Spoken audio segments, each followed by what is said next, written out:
नमस्कार, आप देख रहे हैं इंडिया वॉइस और मैं आपके साथ खुशी उपाध्याय। मिडिल ईस्ट में एक बार फिर युद्ध के बादल घने हो चुके हैं। दुनिया के सबसे महत्वपूर्ण समुद्री तेल मार्ग स्ट्रेट ऑफ हॉर्मुज को लेकर अमेरिका और ईरान के बीच आर पार की जंग छिड़ गई है।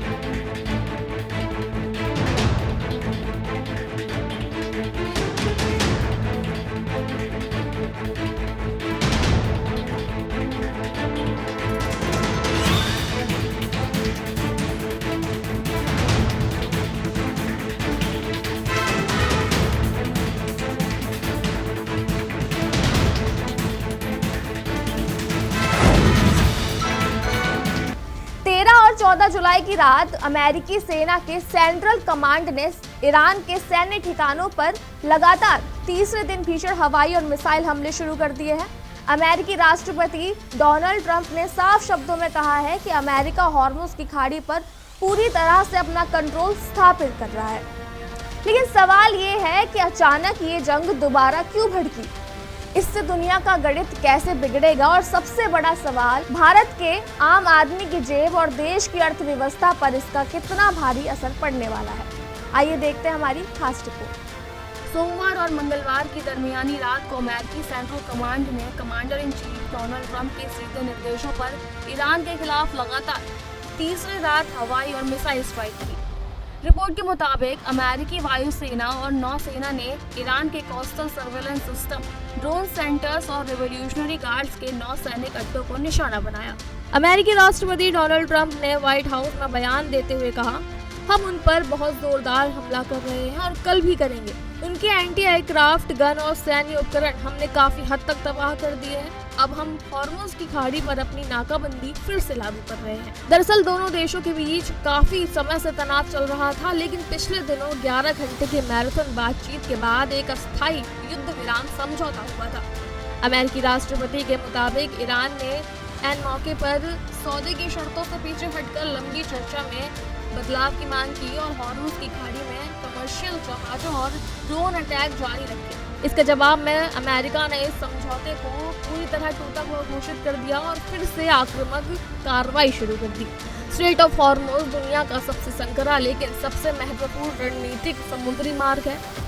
पूरी दुनिया के रोजाना इस्तेमाल होने वाले कुछ कच्चे तेल का लगभग 20% हिस्सा इसी रास्ते से होकर गुजरता है। जब दुनिया ने इस रास्ते को नियंत्रित करने और कमर्शियल टैंकरों को निशाना बनाना शुरू किया तो इसका सीधा असर वैश्विक सप्लाई चेन पर पड़ा। सोमवार को यूएई के 2 तेल टैंकरों पर ईरानी क्रूज मिसाइलों से हमला हुआ, जिसमें एक भारतीय क्रू मेंबर की मौत हो गई और 4 अन्य गंभीर रूप से घायल हो गए। ईरान ने पलटवार करते हुए बहरीन में अमेरिकी सैन्य ठिकानों पर ड्रोन और मिसाइलें दाग दी।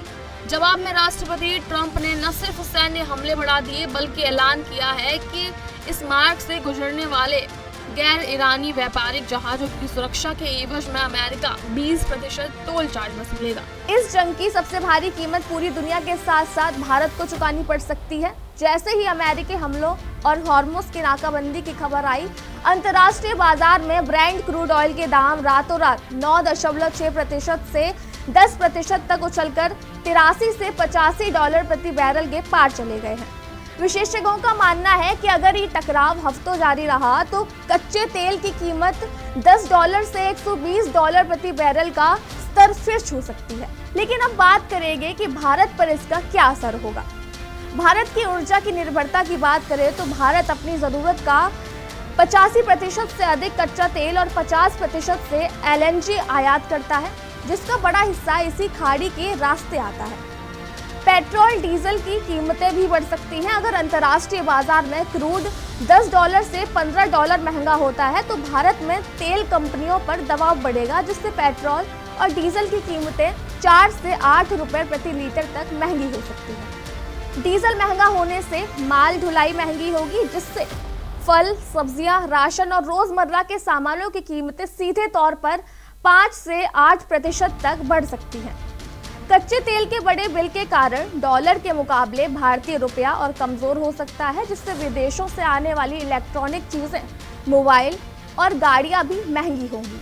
हॉर्मुज की खाड़ी में जारी ये टकराव केवल अमेरिका और ईरान का नहीं रह गया है। इसका सीधा असर दुनिया भर के कमर्शियल शिपिंग, क्रूड ऑयल और आम इंसान के घर के बजट पर पड़ रहा है। जहां एक तरफ डोनाल्ड ट्रंप किसी भी कीमत पर पीछे हटने को तैयार नहीं है, वहीं दूसरी तरफ वैश्विक कूटनीति के लिए ये समय बेहद नाजुक मोड़ पर पहुंच गया है।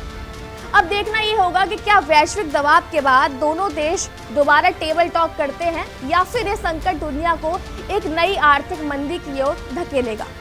आप इस खबर पर क्या सोचते हैं, हमें कमेंट्स में जरूर बताइए और ऐसी खबरों के लिए देखना ना भूलें इंडिया वॉइस।